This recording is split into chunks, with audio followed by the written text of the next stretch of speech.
Bienvenidos a Doble Espresso Podcast. Salud. Sí. Eso, hoy con un invitado de lujo. ¡Qué gusto! Al fin tengo la dicha de conocerle. Al famoso. Al famosísimo René Pereira. René Pereira. ¿Qué tal, René? ¿Cómo te va? Un gustazo. Un gustazo. No, por Sí, favor. David, por favor. Agradecido Como siempre, contigo. Hablando, presentando tus libros, hablando de temas tan interesantes. Y bueno, y de verdad que hace tiempo queríamos tenerte acá. Yo le decía a Silvia, yo le conozco a René como pastor, como adorador, como músico, como Varias cantante, facetas. y como psicólogo también ahora, ¿verdad? Entonces, queremos hablar contigo, René, un poco de esa... Porque también suma mucho el conocimiento, la experiencia, la formación, evidentemente, que te da las herramientas para poder hablar de un tema tan complejo, tan carente como la salud mental con la que estamos todos, y poder un poco tener esa perspectiva equilibrada, como dice tu libro, ¿verdad? Sí. Equilibrada con tanta información que a veces hasta desinforma. ¿Qué es lo que es la salud mental? Y es cierto que estamos atravesando como una suerte de crisis post-pandemia. Queremos hablar de todo ese contexto hoy, René, contigo. Genial. Primer punto a tratar sería el tema de la ansiedad, el estrés y la depresión. Sí. Que para mí es demasiado interesante porque antes de la pandemia, lo que pasaba, explicando un poquitito este fenómeno que se está dando, antes de la pandemia lo que pasaba era que la gente tenía o ansiedad, o estrés, o depresión. A partir de la pandemia, la gente tiene los tres juntos. Incluyendo depresión. Los tres. Entonces es un gran desafío para los psiquiatras, para los psicólogos, el cómo tratar esto, porque en el caso de los psiquiatras, que son los que medican, ellos tienen que ver una medicación que trabaje en la parte de depresión y también en la parte de ansiedad, pero sin que esta medicación, con los efectos secundarios que toda medicación trae, se contraponga o empiece a generar otros efectos secundarios. Y bueno, ese es el gran desafío que tenemos. Somos sobrevivientes de una pandemia, no es poca cosa eso. Entonces, a partir de ahí, bueno, muchas cosas se dispararon. Entonces, gente que tenía ansiedad hoy está experimentando también depresión. Gente que tenía depresión y estrés hoy está experimentando una ansiedad como nunca antes. Y a partir de ahí es el gran desafío de la salud mental. Obviamente surgen ahí todas las corrientes que no son científicas, corrientes pseudocientíficas o corrientes que por ahí son respetables desde un punto de vista y a lo mejor a alguna persona les sirve, pero hay un peligro ahí dentro de esas corrientes. Claro. Porque hay un peligro de no atacar realmente el problema, sino que atacar algunos síntomas de ese problema. Incluso yo recuerdo, bueno, cuando se hablaba de ansiedad en la facultad, te hablo hace más de 15 años atrás, cuando hablamos de algo como muy superfluo, incluso en la materia de psiquiatría, no hablábamos tanto de la depresión como tal, sino esquizofrenia, trastorno bipolar, hablábamos de trastorno obsesivo compulsivo, esas condiciones patológicas psiquiátricas profundas, complejas. Sí. Pero la depresión como tal tomó como más protagonismo ahora, entendiendo el contexto social, laboral, familiar, financiero, de pareja en el que vivimos. Es como que todo es propicio como para que caigamos fácilmente en una depresión. Y antes también hablábamos mucho de la depresión en cuanto a la gente ya de la tercera edad, Cierto. que se jubilaron, entonces bueno, ya están con una depresión porque ya no se sienten útiles. Hoy estamos hablando de depresión no solamente ya en jóvenes, porque al principio de los 2000 era el gran descubrimiento, hay depresión en los jóvenes, los jóvenes también sufren depresión, pero en este tiempo, ¿verdad? En el 2020 en adelante, los niños están con depresión. Sí. Entonces, entender también que la depresión no es estar triste. De hecho, que el origen de la depresión ni siquiera es la tristeza. El origen de la depresión hoy estoy viendo en muchos pacientes. Tengo en el lugar donde estoy trabajando, donde estoy coordinando un equipo de psicólogos, tenemos más de 5.300 pacientes registrados. Eso es un campo de estudio valiosísimo para mí, ¿verdad? Y ahí nosotros tenemos un montón de gente que está pasando por una depresión por el enojo, por no gestionar correctamente el enojo.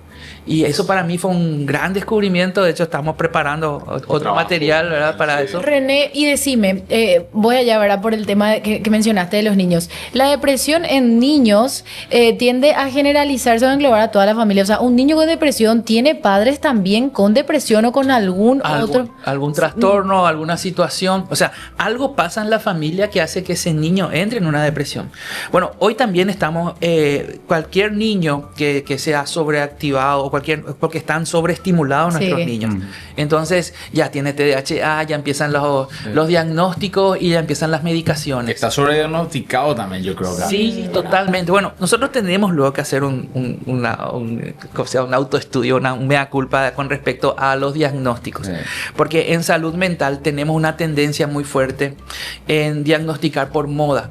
No sé si ustedes se acuerdan que hay una época todo el mundo era bipolar. Sí. Todo el mundo, el trastorno bipolar, trastorno bipolar. Sí. El que era extremadamente ordenado, puntual y ya era top. Ya era top. Sí. Entonces nos encontramos con niños. Siempre le digo que esto, pero sos. Claro, pero una cosa es la actividad y otra cosa es el trastorno ya. Me acuerdo que mi hijo, y ahora tiene 16, ¿verdad? Cuando tenía 5 o 6 años iba a la escuela y tu hijo tiene no sé qué, que empezaban los profesores ahí a diagnosticarle, ¿verdad? Y inclusive la psicóloga del colegio me dice, tenés que hacerle unos estudios neurológicos, llevarla al psiquiatra. Le dije, no.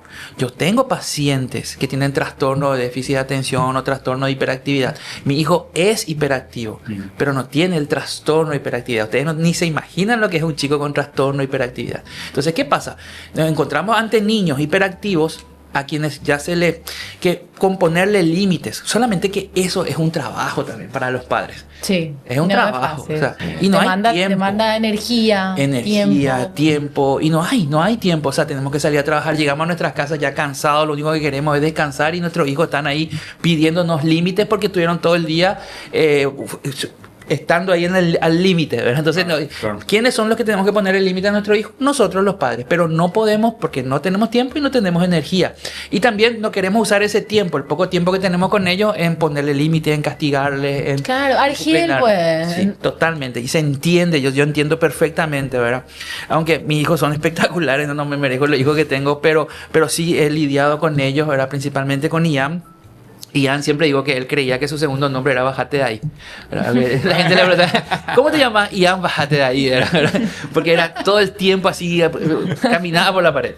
Y Nina es un dulce, ¿verdad? Nina tiene 9, ahora va a cumplir 10. Y ellos como chicos, todo el tiempo me piden límites. Aún así, siendo buenos, siendo tranquilos, igual todo el tiempo me piden límites. Y yo necesito poner esos límites, ¿verdad? Junto con su mamá estamos haciendo ahí un trabajo. Y es trabajo en equipo también, que en una pareja no es fácil. Y yo creo, como siempre compartimos con David, nosotros venimos quizás, o nuestros padres capaz vienen ya de una generación en donde ya había un exceso de límites, ¿verdad? En donde de repente no te dejaban tener o desarrollar de a poquito esa independencia. Todo era, esto es así porque así, no te dejaban razonar muchas veces, ¿verdad? Porque la educación que recibieron fue así. Entonces había un exceso de límites y hoy, o sea, todo exceso lastima, todo exceso daña y hace que quieras ir al otro extremo. Y hoy es como que se ve ya entonces esa respuesta, ¿verdad? Ese exceso que muchos tuvieron hace de generaciones pasadas nada más. Entonces es como también la respuesta, ¿verdad? Totalmente. Los excesos generalmente son producto de los extremos, ¿verdad? En el libro yo hablo mucho de eso, hablo de equilibrado, ¿verdad? Ni tan tarado. Tarado viene de tara, no es una ofensa nomás, ¿verdad? Viene de tara, que tara es un término comercial que significa algo que te sobra o algo que te falta. No, ese tara que tenés ahí, un tara. Tara viene de eso, ¿verdad? Famoso en guaraní, a mí me encanta el guaraní. Dice, no invite. Ese tiene un tara. Algo le falta. El argentinismo también, ese le falta, los tienen los patitos en fila. El tarado, le falta un jugador, no le llega agua al tanque. Sí. Entonces, ese es el tara, ¿verdad? El tarado. Y después está el cuadrado, ese que no se sale de su cuadro, ese que no se sale de su forma. Entonces, la idea es no trabajar en los dos extremos. Yo creo que el principio de la salud mental es no estar en ninguno de los dos extremos, sino que estar en el equilibrio, estar equilibrado, ¿verdad? Claro. Y ahí entramos los principios que se usan ahora de asertividad, por ejemplo. ¿Qué es lo que es la asertividad? Y la asertividad es no responder de manera ni violenta ni pasiva. No violenta para no violentar a los demás, obviamente, ni ser pasivo de manera que se suban sobre vos, sino que vos ser equilibrado, ser asertivo para poder llegar a una solución, ¿verdad? Y todo eso se está hablando ahora y me parece fantástico que se hable, pero corremos el riesgo de que se vuelva una moda nomás. Yo siempre digo, ahí mencionaste la asertividad, que es una habilidad, ¿verdad? Que uno tiene que aprender a desarrollar. Una habilidad social. Una habilidad social. En los 80, 90, yo vengo de por ahí, Yo recuerdo el coeficiente intelectual. Sí. En el colegio. Sí, te hacían los test. Me hacían los test y era todo. Y vos tenías que era el bocho que ya aseguraba tener la vida ganada porque ya que tenía alto. Inteligencia lógica matemática. Así mismo. Sí. Y después nosotros, los meotavirón, que teníamos inteligencia lingüística, inteligencia kinestésica. Otro tipo. Pero el inteligente era el bocho, era el coeficiente alto que se decía 1 más 1, te resolvía todo. Bueno, uno aseguraba que el coeficiente intelectual alto era para salir a triunfar ya en la vida y ya tenías ganado el terreno. En fin, hoy vemos gente con un alto coeficiente intelectual pero baja habilidad mental para solucionar crisis de toda índole. Entonces ocurre esto que antes te contrataban, como dice el libro de inteligencia emocional de Goleman, te contrataban por tu coeficiente intelectual y te despiden por tu coeficiente emocional. Sí, eso está buenísimo porque es tu aptitud con P. Así, para lo que vos sos apto, ¿verdad? Así y te despiden por tu actitud con C, ¿verdad? Así que es tu mismo. falta de inteligencia emocional, que serían las habilidades blandas, que son las habilidades sociales, la competencia social también. Yo hice mi tesis y me acuerdo en la facultad sobre eso, ¿verdad? La importancia de las habilidades ¿Pero blandas. quién te desarrolla esa habilidad blanda si en la vida nadie nació en teoría como para antes? Bueno, aprendía por la mala, por chocar contra la pared, sabías que no tenías que irte de frente contra la pared, pero hoy ¿cómo desarrollamos esa habilidad que es tan importante? Sí, hablaron ustedes de algo que para mí fue clave, que es la educación que recibimos, ¿verdad? Tanto de parte de nuestros padres como en el colegio. En el colegio nosotros recibimos una educación muy memorista. Justamente el bocho era ese que memorizaba, ese que hacía los cálculos, y el resto éramos todos los que estábamos ahí nomás, ¿verdad? Lidiando por sobrevivir. 10 horas más que el resto. Algunos no se dedicaban al bullying, ¿verdad? Sí. En la escuela yo hacía bullying, ¿verdad? En el colegio yo empecé a recibir. Y siempre comento yo que en la escuela yo le hacía bullying a los que usaban anteojos y a los gorditos. Entonces, el karma me dicen algunos, pero está bien, uno cosecha lo que sembró. Pero en realidad, esa educación que recibimos memorista, lógica, más basado en lógica, ¿verdad? O en cuestiones memoristas, hoy está cambiando porque en los colegios se está hablando de algo que es el pensamiento crítico. De hecho, que en los colegios de muy buena enseñanza, el pensamiento crítico es la clave. ¿Qué pasó? Como nosotros venimos de una dictadura, ¿verdad? En la dictadura se prohibía el pensamiento crítico. Entonces las personas ya no podían desarrollar otras habilidades. Por ejemplo, si una persona desarrollaba habilidades comunicacionales, ya se le veía como, no, este es un peligro, ¿verdad? Porque puede pasar a hablar y a decir cosas. Cierto, claro. Entonces como que se le dejaba nomás de lado. Y entonces ahí viene el tema, pero yo creo que hoy estamos cambiando eso, solo que hay una lucha y un choque generacional nomás. Sí, sí. ¿Verdad? De generaciones que no entienden muchas cosas, y en el 95 fue el boom con la inteligencia emocional, que Daniel Goleman lanza su libro, y hace poco empezó el tema de la inteligencia espiritual, ¿verdad? Porque desde hace unos 10 años aproximadamente la psicología empezó a aceptar el área espiritual. Cierto. Entonces le llaman psicología espiritual, psicología transpersonal, psicología metafísica, o sea, las corrientes, de acuerdo a las corrientes, claro, también, le ¿verdad? Ponen el nombre. Pero estamos empezando a aceptar que somos cuerpo, alma y espíritu. Y a partir de ahí, bueno, los diversos tipos de inteligencia, lo que voy a hablar del coeficiente intelectual, que es la parte del soma, la parte física de cómo funciona el cerebro, la parte emocional, ¿verdad? Que es la inteligencia emocional, las habilidades blandas, y también la parte espiritual, que es ahí ya entran otros conceptos ya tipo la empatía, entra la asertividad, y es lo que en la palabra se habla de la sabiduría, de ser una persona sabia. Claro, que es el último peldaño más o menos. Es llegar, ¿verdad? De hecho que me gusta mucho, Jorge Bucay habla en su libro El Camino de la Espiritualidad, y él habla de qué es la espiritualidad, y decía, es llegar a la cima y seguir subiendo. O sea, es un escalón por encima. Es un escalón por encima de la cima. Pero mira que espiritualidad y religiosidad siempre se asoció como sinónimos. Y no es así, ¿eh? No. Y de hecho que en el libro también yo hablo equilibrio religioso. Y hablo de dos... Te metiste en un problema, René, vos, con esos tópicos, ¿eh? Justamente justamente por eso no trabajé con ninguna editorial. Porque yo sabía que me iban a cambiar un montón de cosas, ¿verdad? Sí. Bueno, ahora estoy hablando con una editorial, estamos negociando para los siguientes libros. Pero sí, yo hablo de la religión como dos formas de ver la religión. Yo creo que en la cosmovisión hay dos formas de ver la religión que tienen que ver con palabras relacionadas. Por ejemplo, la primera palabra sería el relegen, ¿verdad? Que viene del latín, que es releer. Y mucha gente cree que uno es religioso o espiritual porque lee mucho y conoce mucho. De hecho, que por eso la Biblia se prohibió. Era para el pueblo, algunos nomás pues, escogidos podrían leer la Biblia. Entonces ellos tener su interpretación y ellos eran los religiosos de la época. De hecho, en la época de Jesús, los religiosos de la época eran los que leían, los que tenían acceso a la lectura. Y ellos enseñaban a la gente. La gente no tenía acceso a leer los papiros de la época. Entonces, ese es el religion, el concepto religioso de esa época. Y está el concepto que de alguna manera ya estaba, pero Jesús vino como a hablar de eso, que es el religare. Religare es una palabra griega que tiene que ver con estar ligado a alguien, estar unido a alguien. Y es lo que Jesús enseñó. De hecho, que Jesús dijo, cuando le preguntaban cuáles son los 2 mandamientos, y él dijo, amar a Dios y amar a tu prójimo. Y de eso se trata la verdadera y la buena religión. Después Pablo, ¿verdad? Con toda su sabiduría de Roma, de Grecia, él era un maestro también, conocía muchísimo, dicen los historiadores. Flavio Josefo decía que él estudió con Gamaliel. Gamaliel era uno de los más grandes maestros de la época. Y Pablo decía que la verdadera religión es servir a los demás, es ayudar a los demás. Hoy las neurociencias, ¿verdad? Para que vean el paso, ¿verdad? De aquella época hasta acá. Hoy la neurociencia dicen que una de las 4 cosas, no me acuerdo de las otras 3, pero una la tengo bien presente. Una de las 4 cosas que ayuda al cerebro a crecer o a desarrollarse sanamente es ser altruista, es ayudar a otros. Y tiene mucho sentido porque yo tengo pacientes depresivos, pacientes ansiosos o pacientes estresados que el error que cometieron es que se ensimismaron. O sea, un depresivo vive ensimismado. Mi problema, lo que a mí me pasa. Un ansioso vive ensimismado. Y mira si esto me pasa más adelante. Mira si el terrorismo del easy, yo le llamo, ¿verdad? ¿Viste? El easy es otro terrorismo. Y si esto me pasa, y si esto, y si aquello. Entonces eso te lleva a una ansiedad. Pero también es por vivir pensando en vos nomás. Y el estrés, ni hablemos, ¿verdad? El estrés es no disfrutar del presente porque todo el tiempo estás pensando. Entonces, ¿qué es lo que te dicen las neurociencias?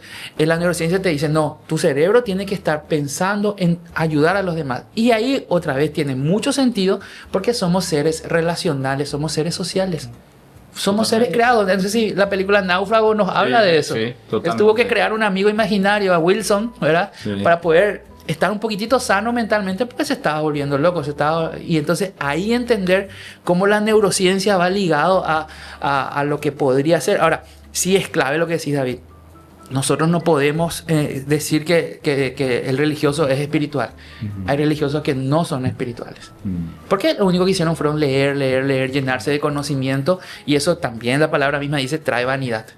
Sí. Claro, hay una línea muy delgada. Sí. Claro. Ahora, hay un tema súper interesante, volviendo a lo que decías al inicio. Ese círculo vicioso, o sea, estrés, ansiedad, depresión. Estrés, ansiedad, depresión. Que... la gente normaliza ciertas cosas y dice, yo no tengo depresión, pero ando agotado, desganado, a veces me da ese o ese llanto fácil, o ando triste, pero porque me pasa esto, justifica otra vez.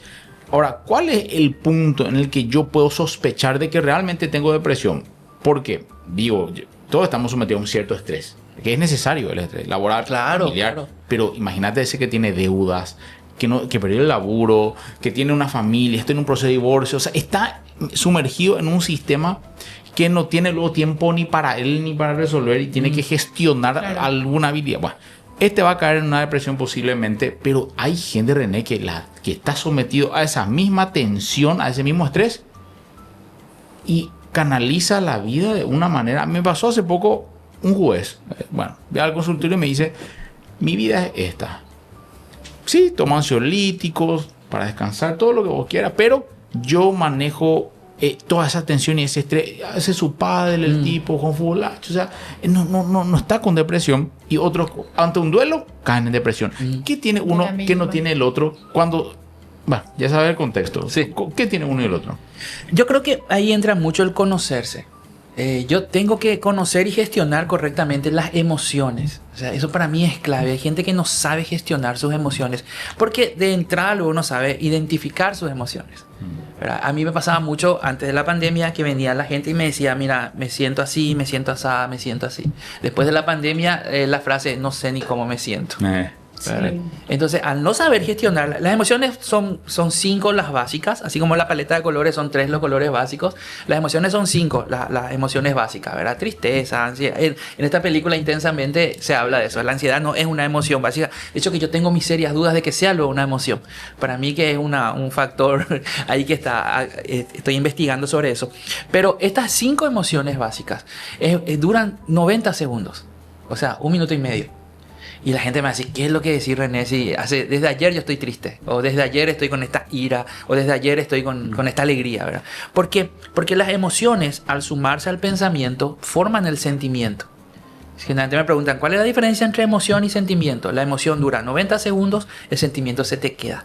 En el guaraní sería se dice, o sea, se te sienta, o sea, es algo que y a veces hasta te aplasta, ¿verdad? Entonces, la emoción es neutra, no es ni positiva ni negativa. El pensamiento sí puede ser positivo o negativo. Entonces, ¿qué es lo que yo estoy pensando? Entonces, te digo, para mí el problema viene en que la gente no sabe gestionar sus emociones porque le mete pensamientos, ¿verdad? Encima otra vez tenemos los problemas de los pensamientos disruptivos, los pensamientos catastróficos, los pensamientos intrusivos y todos esos pensamientos. Entonces, cuando vos no sabes de alguna manera administrar tus pensamientos, no sé quién fue el que dijo, ahora algunos dicen que fue San Francisco de Asís, otro Santo Tomás de Aquino, otro que fue Martín Lutero, pero alguien dijo esta frase muy buena para ilustrar esto. Decía, no podés evitar que los pájaros vuelen sobre tu cabeza, pero sí podés evitar que hagan nido en tu cabeza. ¿Qué implica eso? Los pensamientos, hay pensamientos que no podés evitar, pero sí podés evitar que estén ahí. Claro. Y dijiste una palabra clave, que sería muy interesante estudiar un poco, porque es normalizar. Hemos normalizado estar pensando cosas negativas, creyendo que eso no me va a afectar. Y estamos normalizando cosas que no son normales. No es normal estar tensionado todo el tiempo. Y hay gente que normaliza eso. No, yo estoy nervioso, pues yo soy así. Y bueno, esta es mi forma de vida. Y no, es normal. En algún momento el cuerpo te va a pasar factura. Ya sea a través del estómago, ya sea que a través de algún órgano, ya sea a través de algo que ya no funciona o va a empezar a dejar de funcionar. Todo eso se somatiza. Y a partir de ahí yo creo que, porque hay gente que gestiona mejor, ¿verdad?, su estado emocional, porque sus pensamientos trata de ayudar. Y ahí entra algo que para mí es clave, que es de qué yo me estoy llenando. ¿Qué tipo de material estoy recibiendo? Y hoy con el internet nosotros tenemos eso de los cookies, de los algoritmos, ¿verdad? De que vos, en la medida que vos vas viendo un tema, te va tirando todo de ese tema. Entonces, si vos estás empezando a ver, por ejemplo, accidentes, y los algoritmos empiezan a trabajar y te empiezan a enviar accidentes, y vos te alimentás de esos accidentes, obvio que vas a tener pensamientos catastróficos. Vas a ir manejando y en un momento dado te van a venir los pensamientos intrusivos, de que te vas a chocar y vas a pasar y cosas. Entonces, ahí entramos a normalizar pensamientos creyendo que no nos afectan, pero en realidad sí nos están afectando. Hace poco leía una persona que decía, vivimos en la era del algoritmo, decía. Me llamó la atención. Empecé a buscar y decía, lo que vos pensás en gran parte es lo que vos buscás. Sí. O sea, vos creás tu pensamiento en la era del algoritmo. Porque al fin y al cabo buscaste accidente. O viste el accidente del avión, accidente de tránsito, accidente, pum. Y vos ya empezás a vivir con un miedo. Después, y si salgo a la calle me accidento. O sea, el algoritmo te está llevando a vos a que propicie ciertos pensamientos que son bastante intrusivos, que te generan más ansiedad. Sí. Entonces ya vivís con ese miedo permanente. Los medios de comunicación, como siempre yo digo, o sea, el que ve noticiero todos los días va a vivir encerrado en su casa porque cree que va a estar, si bien es cierto, inseguridad, ¿verdad? Pero, o si no, terminamos... Claro, se alimenta de eso. La gente se está alimentando de los eventos catastróficos y normalizan los eventos catastróficos. Antes escuchábamos algún accidente, generalmente yo vivía ahí entre el barrio Nazaret, barrio Hipódromo y Eusebio de Yala, si había accidente era en Eusebio de Yala. Y me acuerdo que recorríamos 20 cuadras para ver accidentes. Y era algo así. Oye, el accidente es el pan nuestro de cada día. Yo no sé si me pasó a mí nomás, ¿verdad? Pero ahí me di cuenta cómo funciona el tema de las redes sociales. No sé si le pasa a usted. Cuando vas a viajar en avión, o sea, en un viaje, te empiezan a salir videos de accidentes de avión. Sí. ¿Verdad? O turbulencia extrema, esto. Sí. Porque como empezás a hablar, voy, viajo, me voy, que el avión, el teléfono escucha te tira los videitos de avión. ¿Qué va a aparecer en videos de avión? No va a aparecer ningún vuelo, avión placentero, no. Accidente de aviones. Sí. Entonces vos empezás a consumir, o sea, de tu pensamiento se te suma esto y empieza y se amplifica todo. En un mundo en el que vivimos nosotros actualmente, sometido a tanta tensión y tanto despelote, digo, a veces por la vida misma, esto amplifica todos estos problemas. Claro, alimenta, agranda algo que quizá no tiene por qué tener esa envergadura. No deberíamos de normalizarlo. Ahora, es tan efectivo esto, es tan efectivo el internet, que ellos miden hasta la cantidad de segundos que ves ciertas imágenes. Sí. Por ejemplo, dicen, no, dejemos de enviarle imágenes de auto, enviemos imágenes de avión. Avión vio 30 segundos, auto vio 10 nomás. Sí. Entonces empiezan a enviar accidentes de avión. O todo lo que vos ves está todo controlado también, ¿verdad? El famoso, el gran hermano, ¿verdad? Que el ojo que todo lo ve. Sí. Ya estoy empezando a sospechar que era cierto todo esto, ¿verdad? Doble filo, ya de repente buscar algo. A mí me pasó la vez pasada eso que estábamos hablando de la crianza, el cuidado de los niños, y de repente empezó a salirnos así, accidentes de tránsito con niños. Era una locura y de repente uno ya tiene miedo hasta de salir con sus hijos. Te hago esta consulta, René, para ir cerrando un poquitito el tema. ¿Cómo puede la persona, porque está viendo ahora el programa, que está viendo el podcast, cómo puede sospechar por lo menos de que está ansioso o que está estresado y que ya está con depresión? ¿Algunos síntomas o está todo entrelazado? Sí, en realidad cada actividad tiene sus síntomas, ¿verdad? Hoy puedes tener un poco de todo, pero por ejemplo, en el caso de la depresión, tiene mucho que ver, es lo que hablaste hace rato del o sea que de repente, y la depresión cuando ya se va volviendo una depresión mayor, o sea, pero también es importante entender, la tristeza o el enojo no son malos. La tristeza y el enojo te llevan a producirte cambios. El problema es cuando esa tristeza y el enojo te está llenando la cabeza y vos ya no estás viendo un futuro. Vos ya no estás ni disfrutando de tu presente ni viendo un futuro. Entonces, la depresión trabaja mucho en lo que fue tu pasado, en llevarte a lo que fue tu pasado. Aún aquellas personas que piensan, antes luego era mejor, antes luego, esa gente está ahí nomás con una depresión. Entonces hay síntomas ahí bien claves de estar todo el tiempo triste o todo el tiempo enojado. Eso es producto de una depresión. No normalicemos el estar todo el tiempo triste ni enojado. En el caso del estrés es la tensión. No tenemos que normalizar estar tensionados todo el tiempo. No está bueno eso. Necesitamos momentos de relajación. Como te decía, este paciente, ir al pádel, ir al futbolacho, hacer algún deporte, alguna actividad física, algo que te despeje la mente. Un espacio y un tiempo de relax. No puede estar. No puede estar todo el tiempo. Hoy se está hablando mucho también, le pusieron nombre en inglés y todo, del tema de descalzarte y pisar el pasto. Grounding. Earthing, grounding. Sí, yo trabajo en fútbol también y a los PF yo le digo, ustedes, porque vamos a hacer el grounding. Entonces, o por ejemplo, vamos a hacer, no sé, ahí el discovery, no sé qué, y recuperación y cosas así que, bueno, le ponen nombre. Pero es buscar esos espacios y hacer esas actividades que te puedan desconectar un poquitito para poder reconectarte después con más fuerza. Y con respecto a la ansiedad, que tiene mucho que ver con el futuro, es si estás todo el tiempo pensando en cosas catastróficas, en cosas que te pueden pasar. Y porque la ansiedad tampoco es mala del todo. La ansiedad es lo que hace que cuando vas a cruzar la calle vos miras a los costados, ¿verdad? Claro. Ahora, el problema de la ansiedad es cuando te saca funcionalidad, cuando ya no cruzas la calle porque estás ahí, ¿verdad? Y aunque no venga nadie, igual vos estás con esa ansiedad de que puede pasar algo. Entonces, todos esos son síntomas que tenés que analizar. El problema de ahora es que lo estamos normalizando. Esos síntomas lo estamos normalizando. Me acuerdo que se fueron al lugar donde estoy trabajando, se fueron la gente de IPS, ¿verdad? Que se va a hacerte los estudios y todo eso.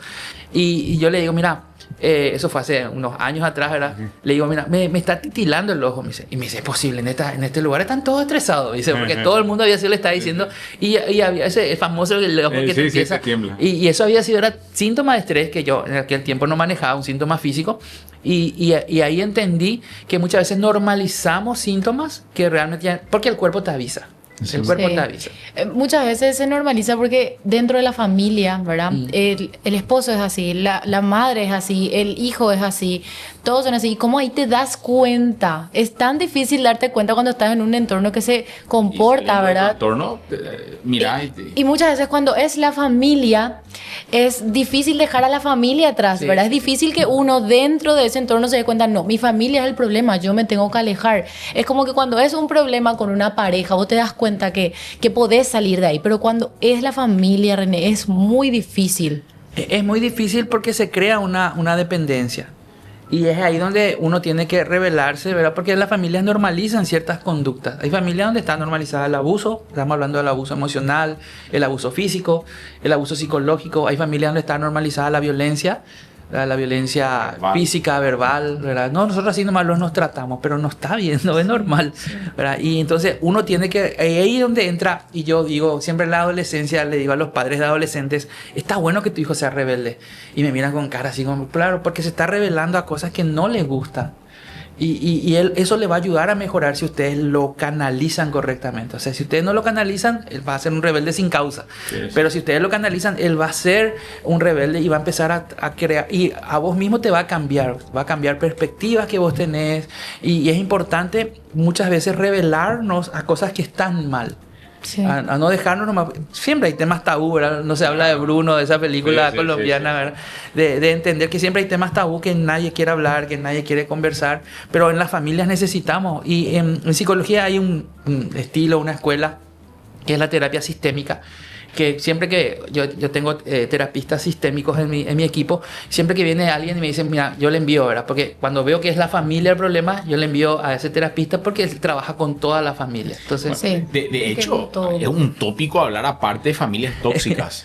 Porque mira que cuando el tóxico está en tu casa o está en tu familia y vivís bajo el techo de tus padres y tu padre es tóxico o tu madre es tóxica, antes pues era, esta es tu familia, esto es lo que Dios te dio y te bancas hasta el final, pero ¿a qué costo? A costo de tu calidad de vida, tu proyección a futuro, tu integridad emocional, espiritual, tu dependencia a futuro. Entonces, ¿me revelo, no me revelo? ¿Me banco esto? ¿Me banco el maltrato? O sea, ¿cuándo normalizo? Es tan complejo cuando el problema está en la casa porque estamos tan metidos en que tu familia es eso y bancate porque te tocó, ¿verdad? Y ese es un problema muy latino. Sí. Porque en Estados Unidos y en Europa ellos solucionaron eso con que mi hijo, si vos querés quedarte, genial, pero mira, tener la posibilidad de ir a estudiar a otra ciudad, tener posibilidad de ir a estudiar al extranjero. Claro, 18 años de independencia, sí o sí. Es sí o sí. Ellos cortaron ese problema con eso. Nosotros nomás como latinos que tenemos 40 años. 40 años con los padres todavía. Construí tu casa, detrás de la casa de tu mamá. A mí me pasa muchísimo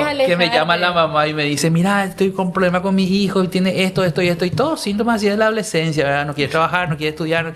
En serio, que vengan también. El aire. ¿Y cuántos años tiene tu hijo? Y 42 tiene ahora. Yo no ¿verdad? Pero eso es una tendencia ahora muy fuerte. Y es tan sabia la palabra de la Biblia, dice en una parte, en uno de los proverbios, creo, que el hombre debe dejar la casa de su madre y su padre y se unirá a otra y hará otra vida. Y a veces lo que queremos es vivir en el patio de la mamá, en el fondo. No construya en la casa de tu suegro. Un portoncito nomás divide. Un portoncito divide porque mi mamá es de esta ciudad, mi papá, mi abuela, yo vivo, y la mamá que vivió en la casa, o sea.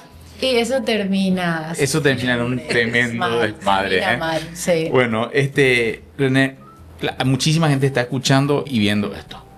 ¿Algún consejo, algo que vos creas conveniente, más allá de que tu libro está en venta en toda la librería del CFE? Estás pensando en eso. Compren el libro. Bueno, ¿qué le aconsejas a la gente así?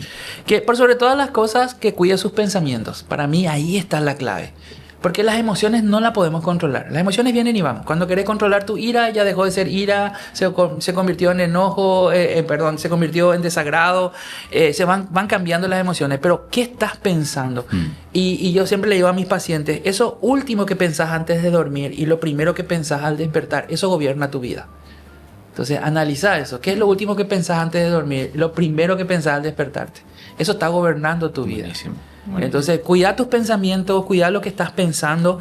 La palabra misma habla de eso. En esto pensá todo lo bueno, todo lo puro, todo lo amable, todo lo que es de buen nombre, si hay virtud alguna. O sea, cuida que tengas buenos pensamientos. Los grandes filósofos decían lo mismo. Séneca, Sócrates decían, cuida lo que pensás. Tal es su pensamiento, tal es él, dice un proverbio. O sea, vos sos lo que pensás. Entonces, para tener una buena salud mental tenemos que cuidar lo que estamos pensando. Excelente, me gustó eso. Me gustó. Sí, y a veces vivimos pensando a futuro, somos ansiosos y pensamos a veces tanto en el pasado, que es la depresión, el exceso de futuro y el exceso de pasado. Agradecido por el tiempo, René. Por favor, a las Muchas órdenes gracias. cuando Gracias. quieran. Placer Muchísimas gracias. escucharte. Gracias a René. ustedes. ¿Qué tal tu salud mental? ¿Bien? Y voy a evaluar muchas cosas. Después de esto. Bueno, nos reencontramos oportunamente. Salud, salud, salud. Nos vemos. Chao, chao. Chao, chao.